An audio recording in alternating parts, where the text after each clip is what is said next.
Magandang umaga po. Maraming salamat po sa pagpunta sa press conference po na ito. Siguro very important lang po at this point no, na i-announce ka natin na tuloy po yung House Infrastructure Committee hearing sa September 2. Magsisimula po ito ng 9 a.m. Sa darating pong Martes. At lahat po ng mga kailangang imbitahan ng mga resource persons, kasama po dyan yung pong official DOM ng Department of Public Works and Highways, yung pong lahat ng makontratista na binabanggit po ng Pangulo dito po sa talaga po nakakuha ng malalaking mga flood control projects. No? Iimbitahan din po natin yung Sims Construction Trading, yung pong itinuturo po na kontratista ng ghost projects sa Bulacan.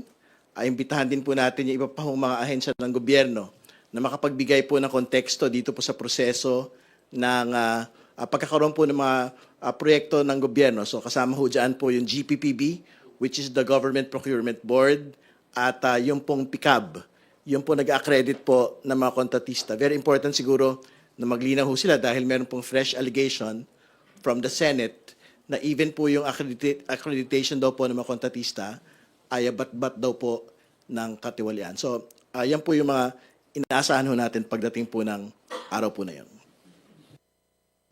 Salamat po, sirs. At ito, kagabi pa ho ito nag-express ng intention to ask questions for today. Haji Camino from Brigada News. Good morning. Thank you. Good morning po, Kong Benny and Kong Terry. Unahin ko lang po muna si Kong Benny. Yesterday po ay nagsimula na nga din po yung hearing o briefing ng House Committee on Human Rights dun po sa kaso ng mga missing sabongeros. Ang focus ko lang po siguro yung dun sa 18 na policemen po na nabanggit. Parang may sinabi po yung NAPOLCOM na it appears meron pong ilan sa kanila na connected po talaga doon sa drug war ng administrasyong Duterte. Paki-elaborate nga po ito, Kong Benny. And do you think sa mga nabanggit po kahapon, posible po kayang may pattern na po talaga or may connection yung kaso ng missing sabongeros doon po sa drug war? Thank you. Yes, in fact, nabanggit po ito ng CIDG na talagang mayroong mga ilang kapulisan natin among the 18 na naging involved din sa reward system ng war on drugs. Now, atin pong bubusisiin yan, no? Sapagkat ang next na gagawin natin is Quadcom na eh. After this, no? Ibig sabihin, talagang sinabi ko sa kahapon na sa Quadcom, diretsong hearing na ito. So they will take an oath.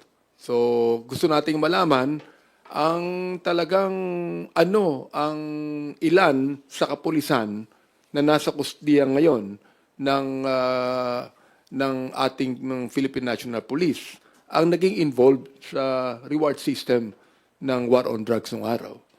And hindi ko sinabi na meron. Sila mismo ang nagsabi na meron. Sila mismo ang nagsabi niyan.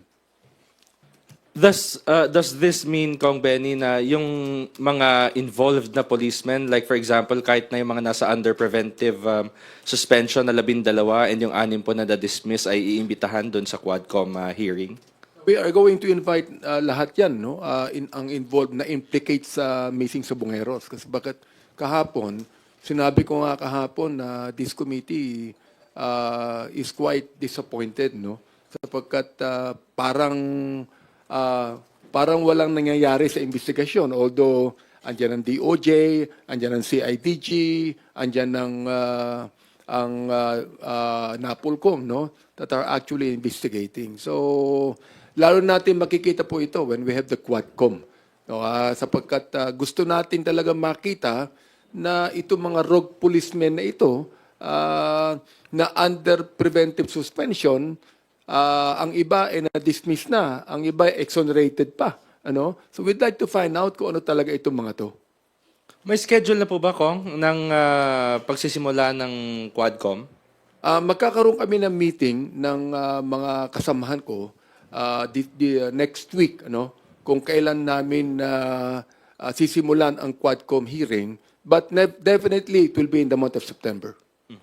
Si Kong Terry, baka po may thoughts po muna bago yung question ko. Well, very important ho talaga na isang major pillar po itong Quad Committee na magtuloy-tuloy po ito. Kasi syempre, yung usapin po ng missing sabongeros, usapin ho talaga yan ng pagpapanagot at usapin din po yan ng hustisya. Kasi sa totoo lang, meron po talagang mga pamilyang up until today, hinahanap po nila ang kanila pong mga mahal sa buhay. No? Ibig sabihin, whatever you feel about how they did their lives, no? Very important po talaga na hindi ginagawa po yung mga ganyang bagay at kung ginawa man na kung sino man pong tao, pulis man yan, mataas na tao sa sektor ng pagsasabong, dapat po silang mapanagot. Okay. Kay Kong Terry po, in previous Facebook posts po, Kong Terry, meron po kayong mga ibinunyag na ilan po dun sa, especially yung mga in-inspection po na projects ni Pangulong Bongbong Marcos na sinasabing substandard and yung ghost flood control projects ay apparently mukhang lumalabas na hindi po congressional insertions but originated po doon sa National Expenditure Program. Can you elaborate first on this, Kong? Tama po yung binabanggit po ninyo. So, yung lahat po ng mga napuntahan no, ng Pangulo na tinatawag niyang ghost, yung isang proyekto po yun. At pangalawa, yung dalawang substandard po na mga proyekto na nakita niya in Kalumpit at yung pong ghost project sa Baliwag, Bulacan. Lahat po ito ay nakalagay sa National Expenditure Program at nagtuloy-tuloy po sa General Appropriations Act. No? So, ibig sabihin, these projects were originated as a DPWH proposal. It was never a proposal from Congress, nor was it a proposal from the Senate. Siyempre, very important po yung distinction na ito kasi nga, supposedly po ang sinasabi ni Secretary Bonoan, pagka po DPWH proposal, supposedly ito po ay fully vetted already with corresponding feasibility studies. No? Ibig sabihin, talagang from every standpoint, no, technical, financial standpoint, napag-aralan na po ito ng DPWH. No? Pero nakita nga ho natin ngayon na even NEP-originated projects can actually be subject to ghost projects and substandard projects. So, ibig sabihin, talagang lahat po ng mga tipo ng mga proyekto, whether NEP-originated or congressional initiative-originated projects, dapat po masilip at masiyasat po ng House Infrastructure Committee. Of course, these are 2 or 3 lang po doon sa mga projects. Pero ano pong posibleng impact po nito, Kong Terry, lalo na doon sa mga nagdududa po sa House of Representatives pagdating sa sinasabing insertions nga po at kumbaga pagdating doon sa issue ng flood control projects since lumalabas na sa NEP nga po ito nanggaling at hindi naman po sa Kongreso. Again, ayaw talaga natin i-conflate yung usapin ng congressional initiatives, no? At yung pong mga tinatawag na usapin po sa flood control projects. Ang gusto natin sabihin, whether it is a NEP-originated project, whether it is a congressional initiative-originated project, pagka po ginost po ninyo yan, pagka po ginawa po ninyo nga substandard yan, meron po dapat itong aktual na pananagutan sa batas. No? Ibig sabihin, siyempre, katulad na binabanggit na iba, pagka congressional initiative, baka mas malinaw ho na meron ng actual liability ho, yung legislator, whether congressman o senator, kasi sila ho yung nagpo-post ito. So, kailangan natin malaman doon, for example, kung nung po bang pinopose ito, meron na po itong actual studies, no? Or feasibility studies nung in-insert po ito. Pero, again, irrespective of however it was originated, kung mali, sablay, ghost, yung pong implementation, meron pong mga tao na dapat pong managot dahil pera po ng bayan yun. Last point na lang po, Kong. Naalala ko lang po nung press conference din po ni Deputy Speaker Ronnie Puno. May binabanggit po siya tungkol sa PhilHealth din, yung pondo ng PhilHealth at saka nung sa Department of Education. Tapos yun nga po yung sa realignment sa issue. Since marami nga po yung kumukutya dun sa House of Representatives patungkol nga po dito at sabi nyo nga po wala namang basehan yung mga ibinabato sa Kamara. Palagay po ninyo, saan po ba galing yung mga realignments na binabanggit? Well, to be very clear, ano po ninyo, yung pong mga line item, hindi ho nagsisinungaling yun eh. So there's a line item at the NEP level, which is the executive proposal. There is a line item at the level of the House General Appropriations Bill. There is a line item at the level of the Senate version of a General Appropriations Bill. And there is a line item at the level of the BICAM. Ang kailangan lang naman ho talaga, tilad-tila rin ho natin eh, yung pong mga line items na yon. Sabi ho ng iba, physically impossible po na gawin daw po yon o na ng kung sino man tao. Hindi ho yung totoo. Actually, the person that is accusing Congress or Senate making the insertions should actually do the work. Kasi ang totoo naman ho, the staff of DBM, the staff of appropriations in the Finance Committee, they are the exact same persons that placed these line items there. So, kumbaga, makikita ho natin when we make a comparison. Which is why I think si Congressman Valeriano of Manila has been calling on the DBM to actually release a variance report, no, para makita ho natin yung pagkakaiba talaga. It's basically just a table in Excel. No, yung itsura, ano yung itsura ng NEP, ano yung itsura ng GAB, ano ho yung itsura ng BICAM. Para makita ho natin at which level were there actual changes in the line items. No? Kasi pag nakita ho yun, madali ho makita yon. Kung sino ho talaga yung nagdagdag, nagtapyas, nagtagpas po ng pondo ng Department of Education at ng PhilHealth. Maraming salamat po. Salamat, Haji. Next is Tina Panganiban Perez from GMA7. Good morning po, Kongs.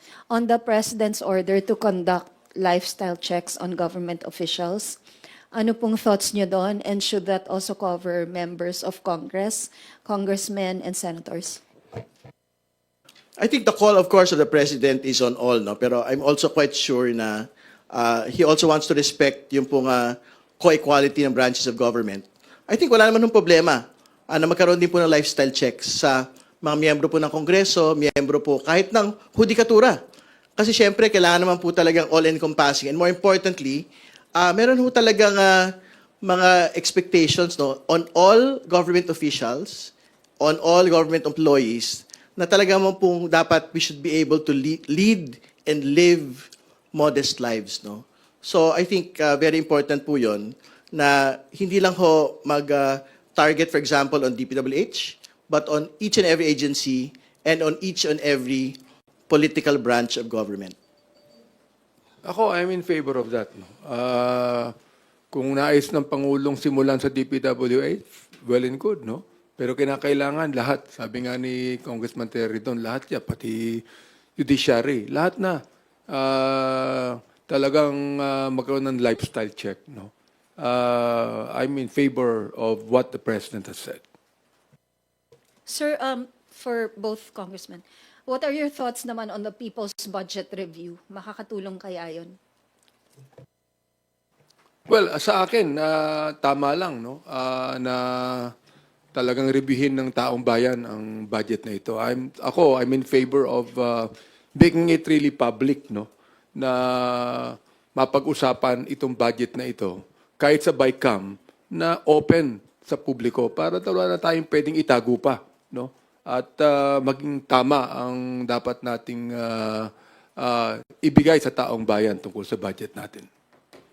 Well, very, very important po talaga na merong pwesto sa lamesa yung pong ating mga kababayan, particularly po yung mga civil society organizations. Kasi sila din ho yung magtitiyak eh.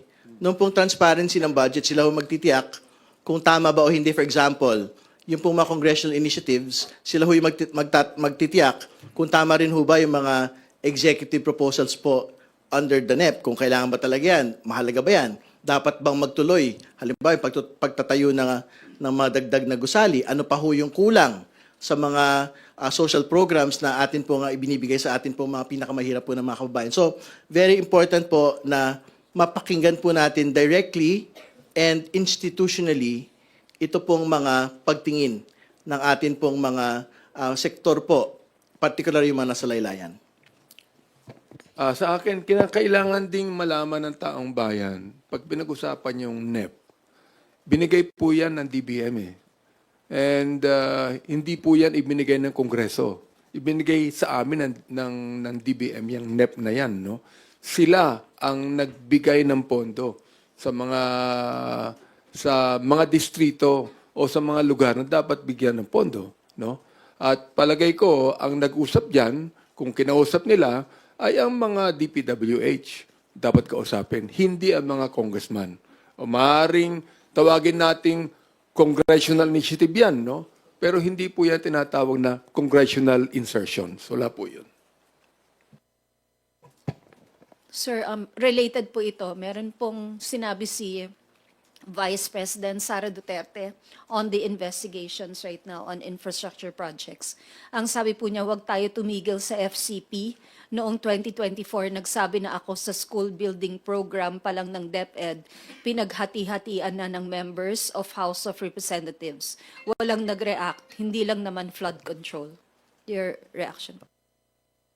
Well, tama ho yun. Actually, very important po yung binabanggit niya. Dapat ho all-encompassing, no? Yung pong review ng all infrastructure projects. And very important din po na talaga ho hindi lang tayo limited. In fact, I think the mandate of the Infrastructure Committee is not naman just po on flood control projects. No? It includes all infrastructure projects, and more importantly, it includes a very expanded timeline. So, ibig sabihin, if you're able to find projects that had been ghosted, projects that are substandard at any time, but what's implemented by any government, we will do it. No? So, kasama po yan pong mga binabanggit na mga school buildings and even roads and bridges po, na basta in-implement po ng DPWH or whichever agency of government. I think the Vice President should realize that Congress has all the right to scrutinize the budget because we have the power of the purse, whether it be the Senate or the House of Representatives. Ang nais natin lamang sa kanyang sinasabi that she would produce evidences, no? Bigyan niya kami ng mga ebidensya ng mga sinabi niya tungkol sa mga bagay na ito. And let Congress investigate and review it. Meron naman tayong oversight committees to do that, eh. Di ba? I mean, hindi naman pwedeng bigla ka magsasalita in a general term, no? Na wala ka namang puputos ng mga ebidensya. We'd like some evidences to be shown, di ba? And I would like just the Vice President to realize that sinasubmit lamang sa amin ang pondo na dapat namin imbestigahan. And that is the right of the Congress to do that.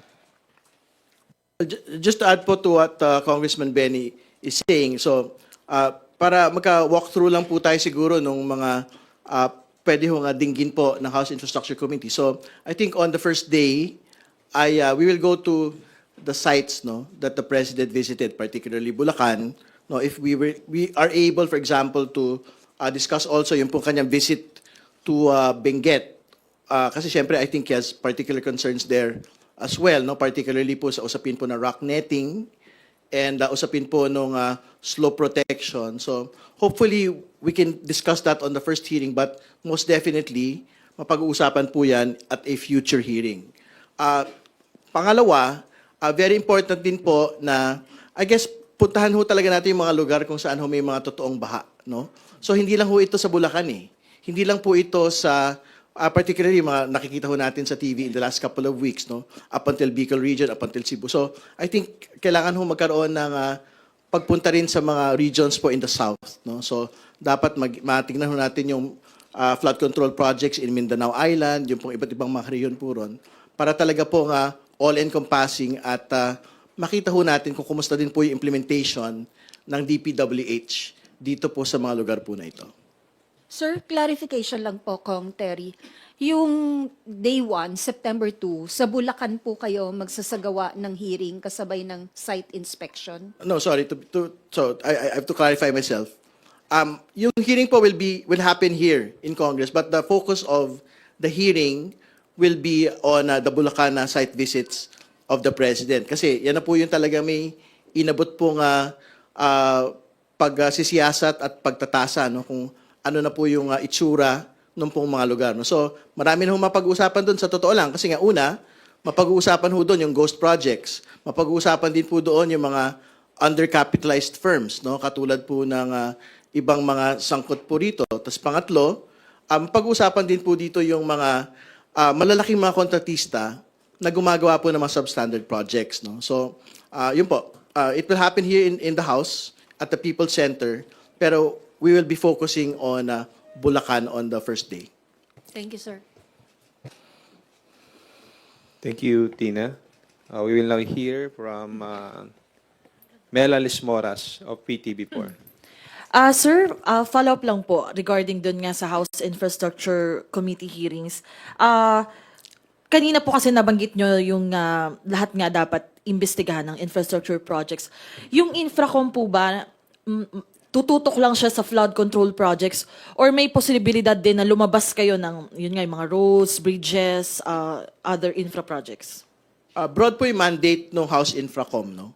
Makikita ho natin yan in the resolution itself, no? So, ang pagkakabanggit po doon, all infrastructure projects, particularly flood control, no? So, ibig sabihin, we will not be limited to flood control projects alone. So, like what we had stated, kahit po yung mga slope protection sa Benguet can be covered by the Infracom. Kahit po yung mga problematic na mga tulay, halimbawa yung sa Kabagan, Isabela po.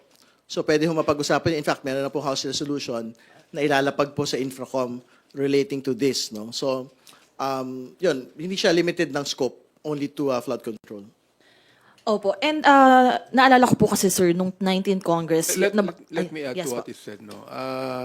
Palagay ko itong aming investigation na ito would not be a witch hunting investigation. Ibig sabihin, ang nais nating malaman dito, ito ba'y ghost project? Ito ba'y substandard? Kasi doon ng corruption di ba? Yung ghost projects and substandards. So therefore, sangayon po ako, Congressman Terry, na hindi lamang ito flood control projects, that even all infra projects, kapag meron ditong anomaly, whatever it is, no? Ghost projects man yan, talagang meron bang proyektong ganyan, o kaya naman substandard yan, kinakailangan po imbestigahan yan. Opo. And, yes, go ahead, sir. And to be very clear, ang totoo naman po yung pagbabaha, particularly po na talagang sinisisi sa mga flood control project, hindi po ito limited sa Region 3, Region 4, 4A, Metro Manila. No? In fact, I think today, even in Davao City, no, meron pong reports ng severe flooding in many areas there. No? So, I think very important po na makita ho talaga natin yung iba't ibang mga lugar, iba't ibang mga tipo ng implementation po ng flood control projects. Opo. Ako, isa-suggest ko kay Congressman Terry sa kanyang TRICOM hearing, no? Sapagkat naalala ko, 19 Congress, ang unang-unang hearing namin sa Quadcom, doon sa Bacolor, Pampanga. Oo, na pinag-usapan yung POGO. Ako, sa akin, doon tayo mag-hearing sa Davao, for example. Di ba? O, doon sa Davao mismo, sapagkat narinig namin na talagang nagbabaha doon nung araw, hindi binabagyo ang Davao Hindi binabagyo ang Davao. Ngayon, nakikita natin, nagbabaha na. Whether kung sa Davao man yan o sa Bulacan man yan, no? I would suggest that we do that there, no? Para malaman po ng taong bayan na ito, serious kami sa pag-imbestiga kung talagang merong ghost project yan, talagang merong substandard project yan. Kong Terry, may reaction po kayo doon? Kayo, yung Infracom po ba, willing nga rin kayong... Actually, kaya ako din po nabanggit yung Quadcom ng 19th Congress kasi yun nga, para makarating mismo yung mga taong involved, yung committee na mismo yung pumunta sa mismo mga lugar na yun. Yung Infracom po ba, may chance din na mag-on-site inspection, on-site hearing din po kayo para, kumbaga walang kawala yung mga district engineer, yung mga taong magiging involved po doon? No doubt na magkakaroon po ng ocular inspections. No? Kasi syempre, simple lang naman mag-inspect ng proyekto Ang tanong lang naman may proyekto ba o wala? Yun yung unang tanong. Pangalawa, kung may proyekto man, ano itsura ng proyekto ngayon? Dapat bang ganyan yung itsura ng proyekto ngayon? So for example, kung may nakita ka nakalabas na bakal, in the span, for example, of 2 to 3 years, dapat bang may nakalabas ng bakal? So yan lang naman yung mga basic questions po pagka nagkaroon ng ocular inspections. But most definitely, magpupunta po yung komite sa iba't iba pong mga lugar. Opo, sir, do you want to add more po? Anyway, ganito yan eh. Kaya palagay ko uunahin yung flood control project sapagkat yan ang hindi nakikita ng taong bayan. Kasi sa loob yan eh, ng mga kalye. So hindi mo na alam kung anong nilagay na semento ron, hindi mo na alam kung anong nilagay na kabilya ron. Kaya ako, kung magkaroon muli ng flood control projects, you would like the people to know that, no? Ang nais ko lang sabihin sa DPWH, dapat hindi lamang sila nagpapagawa ng ganung proyekto. Dapat may monitoring yan. Bago gawin, habang ginagawa, at pagkatapos gawin. Sapagkat ang ating Pangulo, nag-inspect nilagay, completed. Yung pala walang nagawa So therefore, dapat yung pong DPWH, meron din po silang monitoring and maintaining all of those projects. For example, a week ago, na-complain sa akin yung isang chairman na hindi gumagana ang floodgates and flood and pumping station doon sa Biata Pandakan. Tinawagan ko ang MMDA. Ang sabi sa akin, yung daw pala ay nasa ahensya ng DPWH, no? 4 years na, hindi gumagana yan. So pinagana nila. So, ibig sabihin, kung ni-report yan, pinapagana naman yung Santa Clara, pumping station and floodgates. Sa Santa Ana, hindi rin gumagana yan. Pero grant yan, no? Nakita ko, 53 million ang paggawa niyan. Ginagawa pa hanggang ngayon. Sapagkat walang masyadong ventilation yung building, hindi gumagana yung flood control projects na yan. Ngayon, tinawagan ko. Sabi ko ron, paganahin nyo yan sapagkat kailangan. Sapagkat ngayon, usong-uso ang bagyo at tagulan. So hindi ko na alam kung ano pang ginawa nila dyan. I'm calling on now sa press conference na ito na tingnan ng DPWH, ang MMDA, i-inspect nila yung kanyang mga project para maiwasan na po natin ang pagbaha. Sapagkat, Luca, wala silang monitoring dito. Wala silang maintenance dito. We would like to find out. Ngayon, kung gusto nyong makipag-ugnay sa LGU, why not? Di ba? May ugnayan yan sa LGU, why not? Basta't lahat niyan gumagana, may iwasan po natin ang mga baha kung saan man yan dapat dumating. Opo, last na lang po from my end. Follow-up lang po about dun sa lifestyle check nga na nasabi ni President Ferdinand R. Marcos Jr. Dito po kasi sa House, meron na ring House Bill aying mandatory SAL and disclosure for the President, Vice President, and the other high-ranking government officials. Sa tingin niyo po ba napapanahon na rin ito para maipasa? Teka, sino ba ang hindi nagsabit na salin nung araw? Ultimong the former president, di siya nagkasabit ng salin Di ba? I mean, I am very faithful in sabit may salin. Di ba? Dapat malaman ng taong bayan yan. No? Now, maaaring walang batas to submit a salin. Pero dapat, kung talagang honest tayo, bilang mga public officials, kinakailangan isubmit natin ang salin sapagkat yan ang inaatas sa atin. So, ang tanong ko rito, ganito sino ba ang dapat na example na mag-submit ng SALN? Hindi ba dapat ang Pangulo ng Pilipinas at lahat ng mga public officials? Para sa akin po, ako ay tapat at faithful sa pag-submit ng SALN ko. Well, again, to be very clear, no, yung SALN is a requirement for each and every government official, government employee. So dapat po sinasubmit po ito. I don't think you need a new bill for the mandatory disclosure of the SALNs. I think it's really just a question on, for example, the ombudsman, kung dapat ba niyang linalabas na. Kasi I think yun yung isa sa mga naging problema po ng previous ombudsman dati. Parang dahil binara po yung paglalabas ng SALN, wala pong access yung pong publiko sa SALN ng mga matataas pong opisyal ng gobyerno. So I don't think we need a bill for that. I think the new ombudsman should be asked ano ho yung plano niya dito po sa mga SALN disclosures na actually sinasubmit naman po talaga sa kanya pong opisina.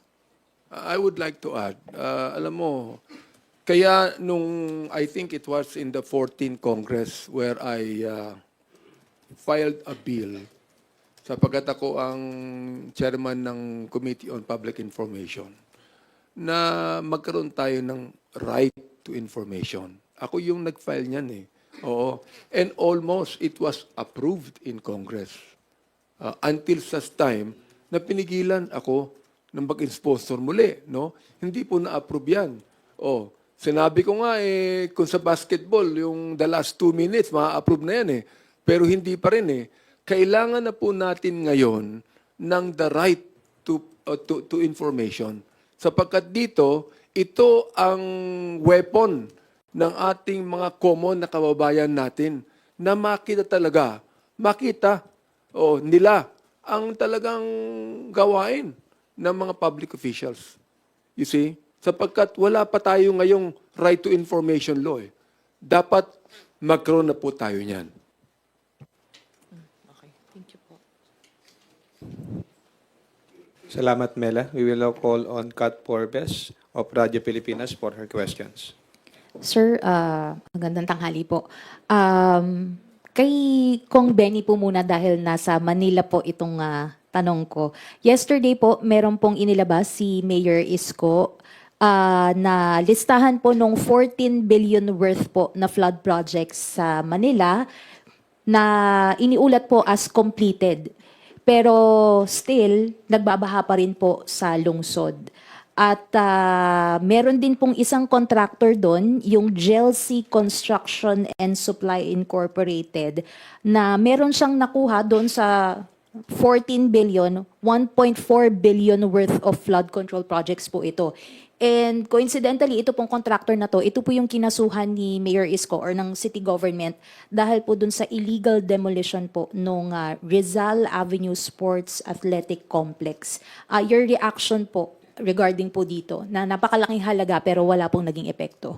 Sinusuportahan ko yung sinabi ng Mayor ng Manila na papaimbestiga niya. I support that, no? Kinakailangan naman, madali lang yan. I-check lang sa DPWH yan kung yan po ay project ng national government. O kaya ito ay project ng LGU. Sapagkat yung flood control project na yan, hindi lamang DPWH yan Even the LGU. Kinakailangan imbestigahan lahat ito. Ano ang pinagawa ng city ng flood control project? Ano ang pinagawa ng DPWH, no? Ito po yung tinatawag nating i-check yan sa DPWH ang status and impact ng mga project na yan, no?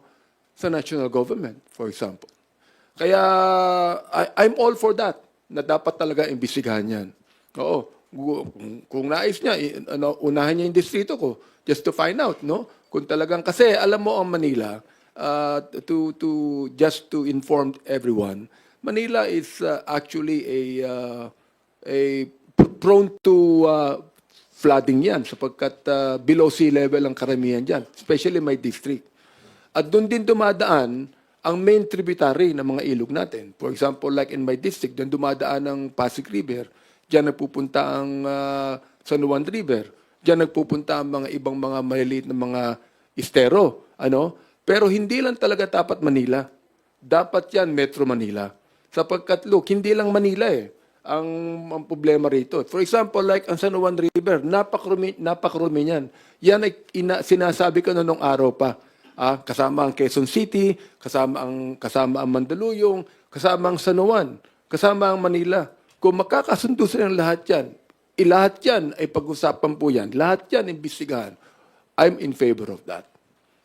Pero hindi lamang sapagkat hindi kumuha ng permit o hindi nagpag-ugnay sa LGU. Dapat ang talagang investigasyon dyan, yan po ba ay ghost project? Yan ba ay substandard project? Hindi lamang flood control. Lahat ng infra project ng buong Maynila, imbestigahan niya. Thank you po. Nabanggit na po kanina yung flooding incidents po sa Davao, wherein 265 areas, based po ito doon sa City Engineering Office. Notably po, 140 ay nasa 1st District, 69 po nasa 2nd District, at 56 po doon sa 3rd District. Ngayon po, nasabi nga po natin na before hindi naman po ganito kalala yung pagbaha sa Davao, pero ngayon nakakaranas na sila ng pagbaha. Pero si Mayor Baste Duterte po, parang ang sinisisi pa rin po niya ay ang Pangulo at sinabi po niya na itong flood control project investigation ay PR stunt lang po. Your reaction po dito. I think very important muna po siguro na just to go back to the Philippines. I don't know where he is, but very important po for mayors to be present during times of crisis. No? So I think that's the first point that we want to make. But secondly, very important ho talaga na i-recognize natin na yung flooding ay hindi lang naman ho flood control. No? Usapin pa rin ho yan ng pagbabago ng klima. Usapin din po yan nung bilis po ng pagbagsak ng tubig mula sa bundok papunta sa ilog at mga dagat. Pero meron pong centrality yung pong flood control system sa atin pong mga lugar. So, very important din po, definitely, na makita rin ho natin yung pong impact no, ng mga flood control systems within Davao City and within Davao Region. Kasi I'm quite certain, malaki din po talaga yung pondo na iginugol within this administration and more particularly in the previous administration to Davao City and to Davao Region. So I think that can serve as a basis to also look into the implementation of flood control projects within Davao City and Davao Region po. Sino yung nagsabi? Si Mayor? Si Mayor Baste po. Mayor Baste. Ang sabi po niya, PR stunt lang po yung... PR stunt lang. Yes po. Ako, ang suggestion ko kay Mayor Baste, tanungin niya yung kanyang kapatid na congressman, magkano ba ang pondong nakuha ni Congressman Pulong nung congressman siya nung panahon ng kanyang father? Magkano po yung nakuha? I-reveal niya kung magkano, kung saan ginamit. Kung saan ginamit ang pondong yan. Kung paano ginamit yan. Kung ilang bilyon ang napunta sa flood control project. At kung bakit malaki pa ang baha at Davao. Kinakailangan tanungin niya yung kanyang kapatid yan. Kung talagang PR stunt to, patunayan niya kung talagang PR stunt to. Or may katotohanan na sinasabi.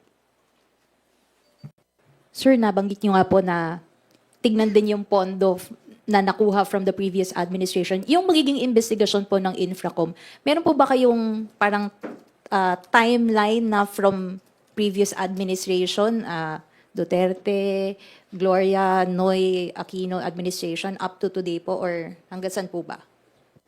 Within the resolution, wala po nga nabanggit. Pero syempre, we will focus on the most recent ones, no? Kasi syempre, doon natin makikita kung kumusta ba yung lagay. Naging ghost ba yan? O naging substandard ba yan in such a short period of time? Pero hindi ho time limited yung pong investigation. So, like what we had been talking about, edi syempre, you have flooding, for example, in Davao City, and I think in parts of Davao Region as well.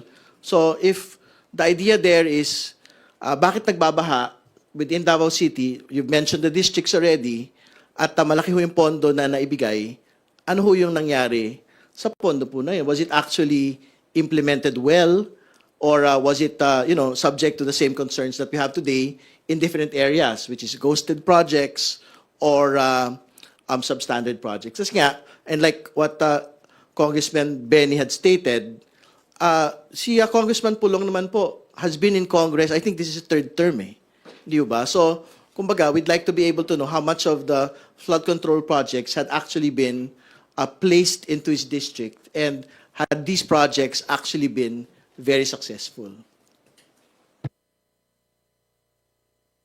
Thank you, Kat. Next is Rose Cas from UNTV. Hello po. Good noon po, Kongs. Kanina po nabanggit niyo po na favor po kayo sa pag-conduct ng lifestyle check at i-extend kahit po sa mga lawmakers. Pero how can this be realized amidst the reports and allegations na may mga kongresistang involved sa anomalous projects? Well, kung meron man, kaya ako, hindi lang, sinabi ko na nung pa, na the investigation should be of a whole government approach, for example. As we investigate it sa Quintacom or sa Tricom, let the executive also investigate. Let the judiciary investigate. At ako rin, sinabi ko na rin na magkaroon tayo ng independent commission to really investigate sapagkat ayaw naman natin na sabihin ng taong bayan o pag inimbestigahan namin yan, pag mayroong involved na congressman dyan, o ano bang gagawin namin? para maalis yung bias, well, let's have an independent commission on that.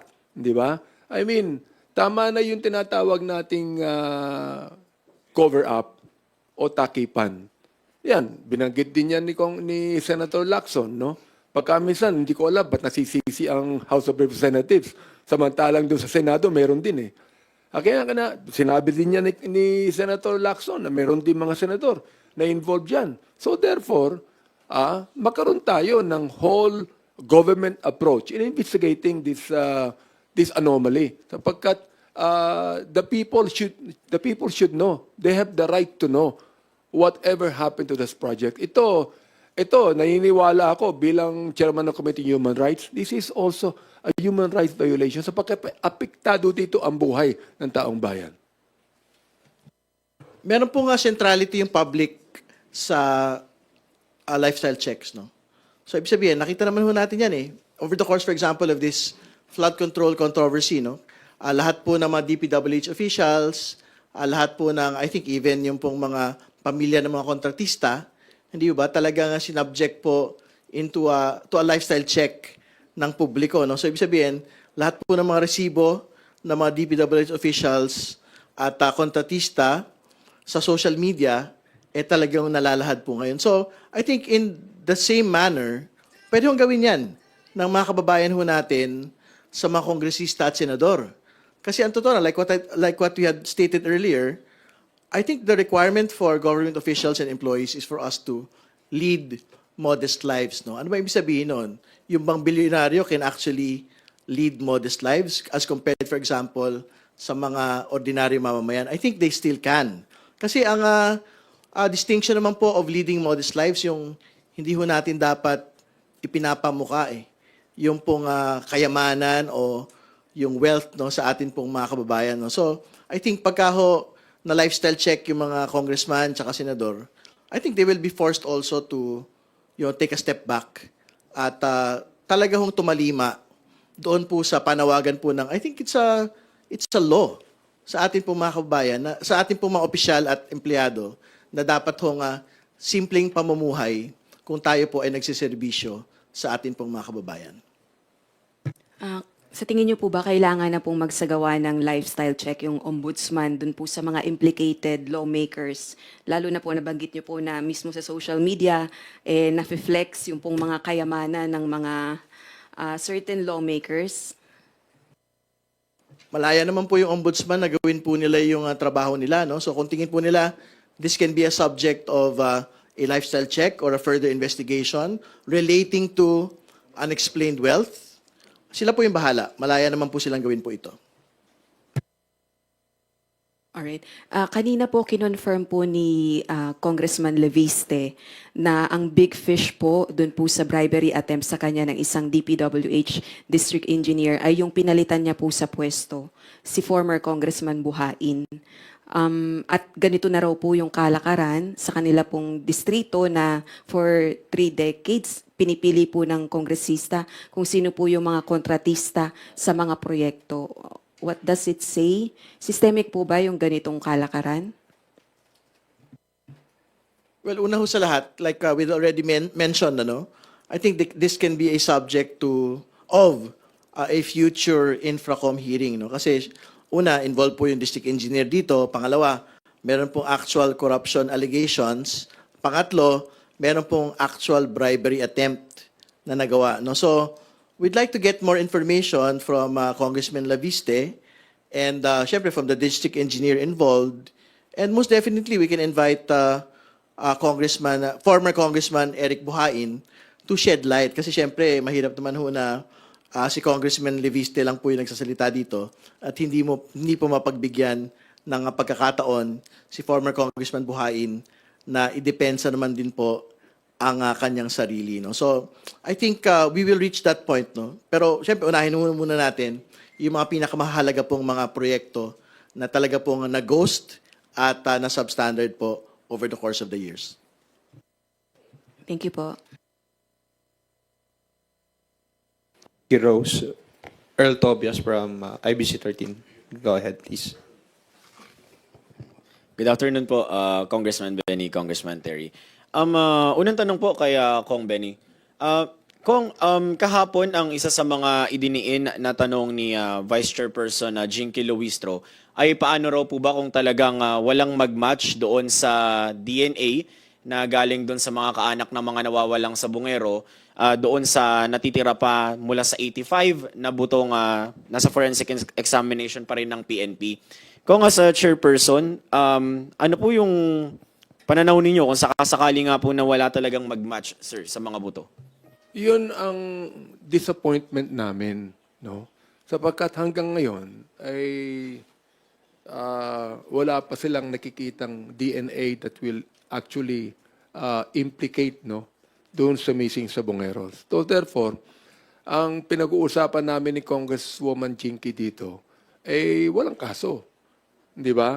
Hanggat hindi nadidetermine talagang itong nakuha sa Taal would be doon sa missing sabongero. So, sinabi namin, o baka naman ang ibang missing sabongeros ay hindi lamang sa Taal tinapon, kundi sa ibang lugar din naman na dapat tingnan po ng ating CIDG, tingnan po ng DOJ. So, yun ang nais namin na malaman. Sapagkat they are still doing the investigation now, no? Wala pa namang na-charge sa korte. Ang ginagawa nila is still preliminary investigation. So, in reality, dapat malaman ng taong bayan na wala pa talaga na nasa korte itong mga kasong ito. It's still in the process of investigating it. Kaya sinabi namin na until such time na hindi makakuha ng DNA yan, no? O hindi makakuha ng anuman, no? Sa iba't ibang bahagi ng bansa natin, eh, walang makukuhang kaso dyan. At sinabi rin naman po ng I think it's a CIDG that said it, DOJ pala nagsabi, na ang ibang mga kaanak ng biktima ay nabayaran na. So they will not anymore be a witness and they will not anymore complain. Nabayaran na po. Ang tanong, sino nagbayad? Oo, meron din ako nabalitaan na ito ay nagkaroon na ng bayaran din naman sa Philippine National Police. We'd like to find out. Kaya nga sila harap sa Quadcom para malaman namin totoo ba ito. Sapagkat pag ito ay sumingaw, ay kinakailangan malaman natin. Sapagkat kung nabayaran na, sinabi ng DOJ, ang ibang mga kaanak ng biktima, and because of that, they are no longer willing to testify at maging witness dito, ang gusto namin malaman, sino nagbayad? Upang tumahimik po sila. At mayroon po bang pera na nagkabayaran dyan sa iba't ibang ahensya ng gobyerno? Thank you, Kong. Follow up on the other hand, kapag iba naman po yung sitwasyon, ano naman po yung implikasyon nun kung sakaling, gaano kabigat yung implikasyon kung sakasakali na dun sa mga natitira pang ini-examina ay mag-match sa kahit isa lang sa mga nawawalang missing sa bungero ko? Ay, merong kung kahit isa lang may mag-match dyan, tuloy ang investigasyon. Tuloy dapat na because that would be now not only a specific statement, pero it's now a general statement na kung may mag-match dyan, talagang malaki na ito. Now, gusto ko lang sabihin, sapagkat nakalagay sa isang pahayagan natin, the NAPOLCOM places ex-CIDG Chief Brigadier General Romeo Macapas na under preventive suspension over alleged tampering with the investigation into the abduction of sabongeros. Ngayon lang yan. We would like to find out bakit nagkaroon ba ng palitan ng pera dyan? Ano ba nangyari dyan? You see that? Kaya kailangan makita po natin ito sapagkat dapat malaman ng taong bayan talaga nangyari dito. Naniniwala tayo bilang human rights advocate kahit po sa investigasyon ng flood control, that even if you are a suspect, ikaw ay binibilang na innocent until you proven guilty by the courts, di ba? I mean, they have the right to explain. And we would like to find out the explanation actually on this. Thank you, Kong. Last na lang po. Bilang ganun na rin po yung mga nabanggit ninyo with the reports of DOJ sa hearing kahapon. Personally, Kong Benny, kayo po ba naniniwala na tulad ng nangyari sa war on drugs, mukhang merong mga ilang corrupt officials, corrupt na tao sa pamahalaan natin, unfortunately, maaring dawit sa kaso ng mga missing sabongeros ko? Palagay ko, yes. Thank you, Earl. Next is Marian Enriquez from TV5. Good afternoon po. Chair Benny Abante, you mentioned before if Mayor Magalong refuses to face the committee with evidence, then he is nothing more than an empty can. Maingay pero walang laman. Sumagot po si Mayor Magalong, sabi po niya, hamon sila ng hamon pero wala namang pinapadalang notice sa akin. Your comment on that, and then of course, Chair Terry Ridon, kung nagpadala na po ba kayo ng invite po? Nakausap ko na po si Congressman Terry dyan sa siya ang tatawag ng investigasyon. Ang sabi niya sa akin maghintay lang siya. Maghintay lang siya. Aabot po tayo dyan sa ganyang investigasyon. Naniniwala po ako ito. Gusto kong sabihin sa kanya. Sapagkat sinabi din niya na baka naman pag nagpunta ko dyan, pinre-empt na niya Baka naman pag napunta ko dyan, gagawin akong parang hostile witness rather than the one that will actually divulge all of the corruption issue. Hindi po. Bibigyan namin siya ng respect bilang mayor ng Baguio City at talagang kortesiya sapagkat siya na nagsabi na meron talaga dito na involved.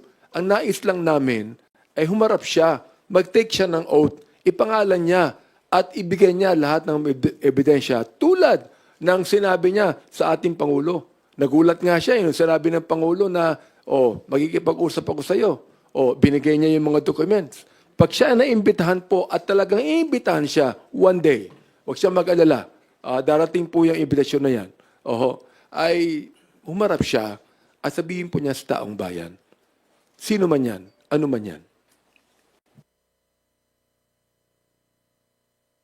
Salamat, Marian. Sorry, just to respond.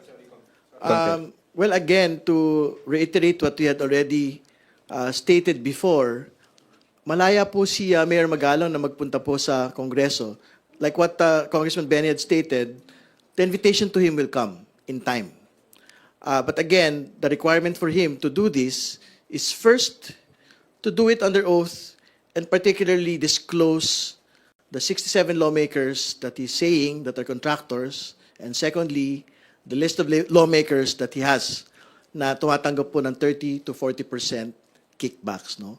But if he will do this under oath, he will be afforded all the respect and dignity po sa pagpunta po sa isa pong komite po ng Kongreso. Sir, Gusto ko lang linawin, no? I'm not actually against Mayor Magalong. Sinusuportahan ko siya sa kanyang expose.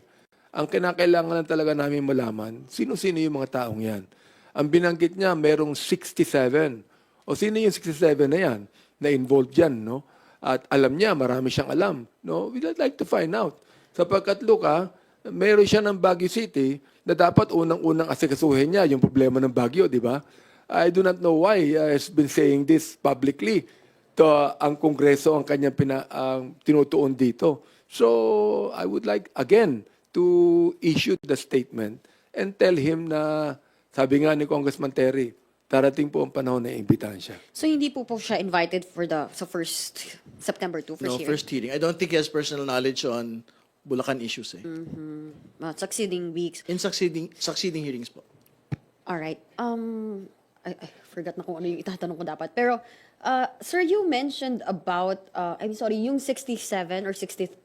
Alam ko po initially talaga si Senator Ping Lacson po yung nagsabi nun, not Mayor Magalong.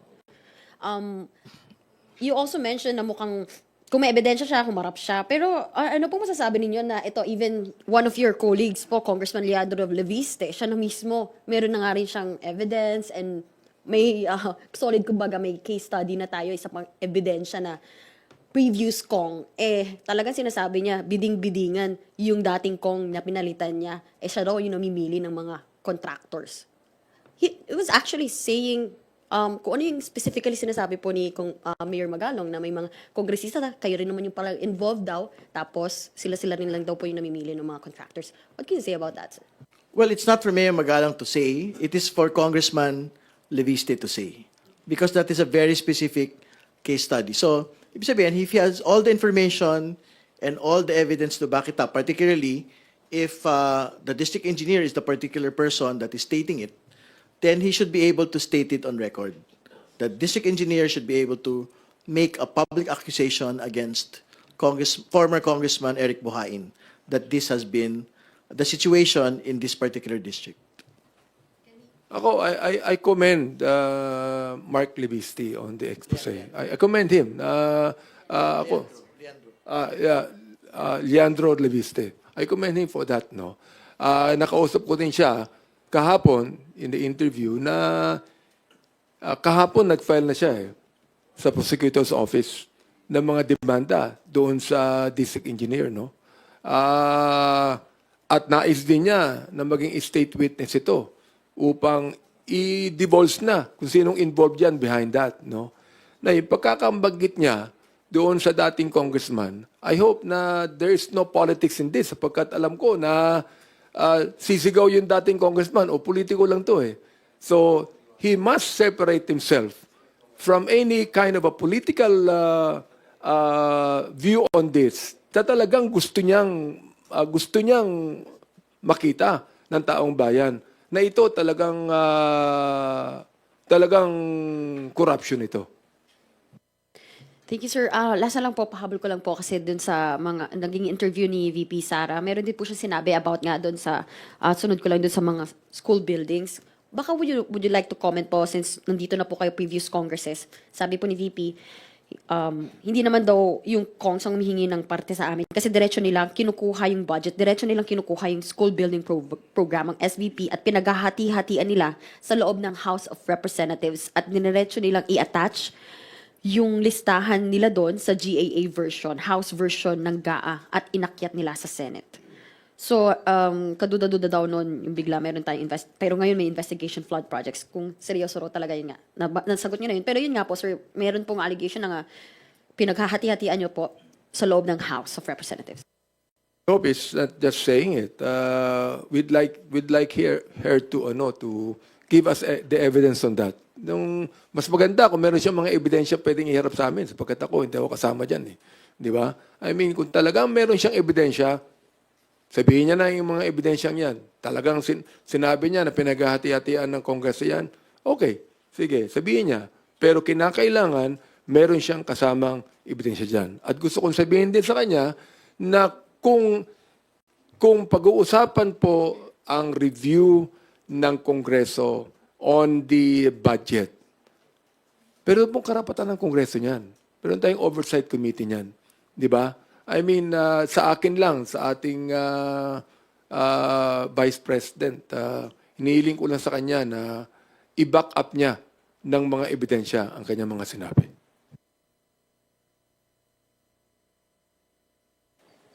Thank you, Marian. Willie Delgado from DZMM PRTV. Magandang hapon, no? Bago yung aking tanong, buntutan ko lang tungkol kay Magalong.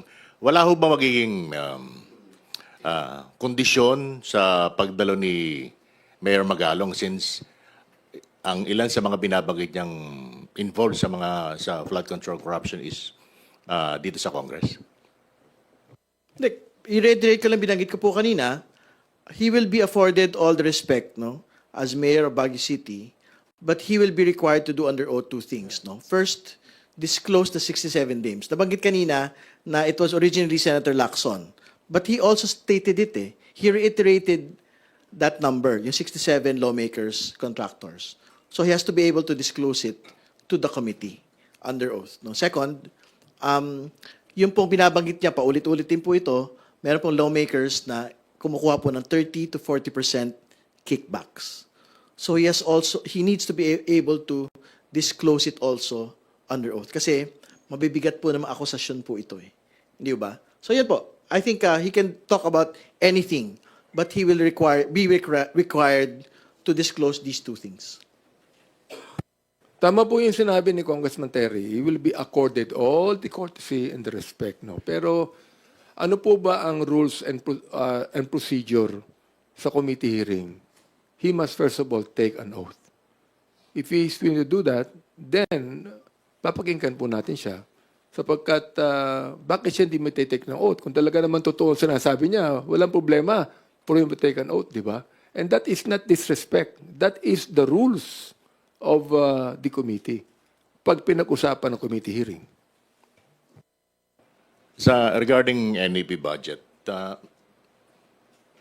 open ho ba kayo doon sa suggestion ni Senator Panfilo Lacson na i-adapt na lang instead yung NEP version ng budget instead na at least isa lang yung maituturo pagdating sa budget? Sa akin, it will depend on the, because you know for a fact that Congress has 315 congressmen, no? So it's a corporate body, no? In fact, kung sinabi lang niya ng Senator Lacson, he must first of all convince the Senate, no? Nakapiyan siya ng mga bagay na ito. Because sa amin sa Kongreso, mukhang walang problema eh. Pero yung unang-una, kumbinsihin muna yan ang Senado, na all of the senators would be willing to do that, di ba? Oo. Sa akin, walang problema yun eh. But siguro, very important na linawin ho natin what he actually wants, no? Una sa lahat, ayaw ho natin yon. Kasi una, hindi ho ba yung mga binanggit na nga ho natin ng mga ghost tsaka substandard projects sa Bulacan, NEP-originated projects ho yun eh. Hindi ho ba? So bakit ito isusuko ng Kongreso yung una, oversight over the budget. Pangalawa, yung pong kapangyarihan ng power of the purse to look into executive proposal. So, I think that should be flatly rejected. Kasi nga, ano yun? Akala ko ba pagka NEP only, maayos yan? Ba't nangyari po yung NEP-originated projects na ghost tsaka substandard? So, I think the Senate and Congress should flatly reject that proposal. Kasi nga, it surrenders the power of the purse, it surrenders legislative oversight over an executive proposed budget. No? So, kailangan ho natin tila-tila. Kasi nga, ang gustong ipakita ho dito, yung pong inherent evil supposedly, nung pong congressional initiatives. And I'm stating it today, hindi po yung totoo. Kasi una sa lahat, marami pong mga proyekto na hindi naman ho na-envision, for example, ng executive. Marami hong mga ahensya ng gobyerno that stated this particular budget, they only got like half of it or 3/4 of it. Pero ang pagtingin, for example, ng Kongreso at Senado, hindi mahalaga magdagdag ho ng mga bagong gusali. Hindi mahalaga magdagdag po ng mas maraming social protection programs para sa mga pinakamahirap po nating kababayan. Pag pinayagan ho natin na NEP only, yung pong budget, wala na po yung mga yun. Hindi ho ba? So hindi ho papayagan ng Kongreso yun. Pagka ganyan po yung kanila pong sinasabi. And more importantly, like what we had already stated, the ghost and substandard projects in Bulacan were NEP-originated projects. Hindi ho ba? So pag pinayagan natin ganyan, papayagan din ho natin na wala na ho talaga. Pwede pa rin ho mangyari yung ganyan pong mga evils within the National Expenditure Program. Example, okay. Ang pinag-uusapan natin dito, congressional initiative. Hindi congressional in sessions, di ba? I mean, ine-expect din po ng ating taong bayan, ano bang proyekto ang kailangan sa aming distrito? Example na lang ito. Kahapon nabasa ko sa dyaryo na si Senator Bongo ay nagbigay ng 7, I think it's 7, multipurpose hall na pinagawa niya. And that is congressional initiative. Di ba? Hindi lang po sa NEP yan. Oo, tama po yung sinabi ni Congressman Terry, of course. Kinakailangan natin na pagkasunduin muna lahat ang mga senador, mga congressman tukol dito. Sabi ko nga, wala akong problema dyan. Pero ito yun lang ang sinabi ko example sa inyo. No? Kapag si Senator Bongo, nagbigay siya ng 7 multipurpose hall, and that is very commendable of him. Di ba? Pero ano yan? Yan by NEP? Hindi na ho NEP yan. Oo. That is now what we can call as a congressional initiative. One last. Kahapon dun sa briefing sa Commission on Human Rights, Committee on Human Rights, nabanggit po na marami nang na-dismantle ng mga isabong websites. At ngayon nag-guerrilla operation na lang sila, papanggap ng mga legit online stores, etc. May nabanggit po bang number kung ilan pa yung mga natitira pa na nag-ooperate? Meron.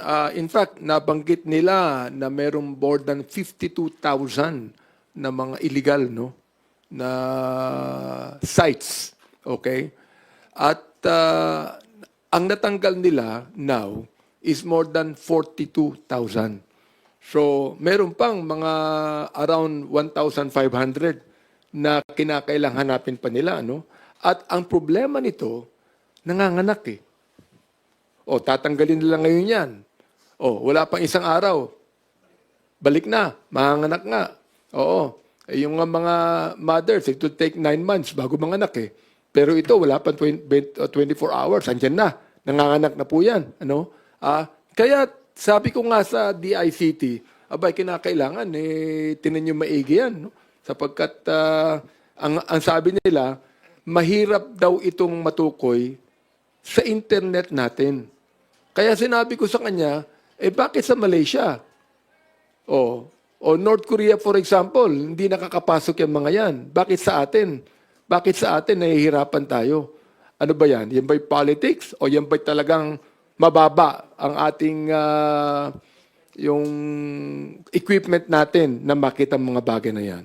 So we still have around 1,500 sites sapagkat po yan ang pinakamagandang nagawa ng ating dating administrasyon ay ipinagbawal na itong lahat ng isabong na ito. So therefore, dapat to gawin na ng gusto yan. Oo, para mawala na po yan. No? Thank you. Salamat, Willie. I understand na there is another coverage sa Port Reed, after nito. So, ipoponin question na lang natin yung from Lines Capante of GMA News. Sir, mananawagan ba kayo na yung COA reports, instead of releasing it every April, gagawin ng April instead of December, at ilagay po ito as provision dun sa GAA as just like it used to be? Actually, dapat malabas po sa pinakamaagang panahon eh. Ang totoo, tapos na, yung po mga audit reports, kada ahensya, at napirmahan na po ng mga pinakamatataas na opisyal ng Commission on Audit, dapat mailabas na yun sa pinakamaagang panahon. Kasi ang totoo naman, halimbawa, yung po nga DPWH, particularly nung sinisilip po namin yung mga audit reports po nila, yung pinaka-recent po nila, 2023 pa eh. Anong petsa na ho ngayon? 2025 na. Hindi ba? So, at anong buwan na ho ng 2025? Yung pinag-uusapan natin ngayon, o Agosto na. So, sana mas maaga ho nila itong mailabas kasi magiging late yung oversight po ng Kongreso at Senado pagka po medyo dulo na ho ng taon. Ilabas po yung previous year's audit reports. Thank you, sir. May isa pa dito, although it was already answered, no? Yung isa panawagan po ng Pangulo sa lifestyle check, dapat po ba itong pangunahan ng Ombudsman? Minahinto po kasi ito ni dating Ombudsman Martires, yung lifestyle check. Ang totoo naman ho, malaya ang executive branch na magkaroon po ng lifestyle check as ordered by the President. Malaya din po yung Ombudsman bilang independent office na mag-conduct po din ng lifestyle check on any and every official and employee of government. So, kung sino man ho siguro, I'm sure wala pa hong gagawin yung ombudsman ngayon kasi wala pa ho tayong actual ombudsman. So, hopefully, pag kami bago na po, baka pwede ho niya pong gawin ito sa mga taong gobyerno. Agree ako dyan. Thank you, sirs. Your closing statement, please. Sige po, ano na lang, by age. Yung pong respeto sa mga, not in age, sorry, in seniority in Congress po, mga kaibigan.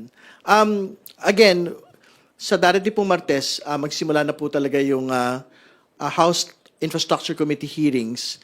At katulad na binanggit ko, we will focus on the projects that had been inspected by the President, particularly in Bulacan. Secondly, we will focus po on the 15 contractors, particularly the undercapitalized firms, no? Meron pong isa doon, yung 250,000 na kapital pero nakakuha po ng bilyon-bilyong piso ng proyekto. May nangyari na po yung ganyan dati sa family incident. May mga nakasuhan na po ron. So I'm quite sure may makakasuhan po pagka po ganyan din po yung setup in infrastructure. Pangatlo, titingnan ho natin yung Benguet visit din po ng Pangulo kung meron pa ho tayong pagkakataon dahil syempre mabigat din ho yung rock netting na binabanggit po. No, kung is it a continuing practice by the DPWH at kamusta din po yung mga slope protection projects na ginawa po ron. In future hearings, ayan na nga po. So we can invite Mayor Magalong provided that he discloses the names of legislators supposedly involved in corrupt activities. We can also invite Congressman Leviste to discuss nga po yung pong bribery incident in Batangas. And finally, yung nga po, the committee is not constrained to focus only on flood control. No, we can focus also on all other infrastructure projects, and we are also not constrained only to what the President had inspected. Kasi ang baha ho, hindi naman ho dito lang sa Metro Manila, hindi lang po sa Luzon, kundi nangyari din po sa iba't ibang bahagi ng bansa. So I think that is how the House Infrastructure Committee will conduct itself in the next couple of weeks. Si Congressman Terry po, veterano na rin yan during kabataan days. At anyway, again, I'd like to tell Mayor Magalong na it's very commendable for him na ako, I support him on the expose that he did. No? I hope it's not politics. Yun lang akin. I hope, kung hindi politics ito, he would be willing to be invited sa panawagan namin dito for him to expose that. He would be willing to take an oath. He would be willing to name names. Tulad ng sinabi niya, hindi lamang si Senator Lacson, kundi even him. Sinabi niya yung 67 names. We'd like to find out who they are. Inamin naman niya nung una, sinabi niya, the whole of Congress Later on, sinabi niya na hindi lahat. Okay, so let him name names, let him give all the documentation, evidences in the House. And kung talagang siya seryoso dyan, and he's not playing politics, I would commend him more on that. Okay, pangatlo, abangan nyo na po ang Quadcom sapagkat malapit na po tayo abangan ang susunod na kabanata. No? Sapagkat doon po sa Quadcom ay talagang pag-uusapan na ho natin. 4 na ho ito. Yung missing sa Bungeros, yung EJK, yung drugs at yung Pogo. Abangan nyo po ito. Maraming salamat po. Thank you. House Committee on Human Rights Chairman and Manila 6th District Representative Benvenido Bene Mabante Jr. and House Committee on Public Accounts Chairman and Bicol Saro Party List Representative Terry L. Redon for joining us this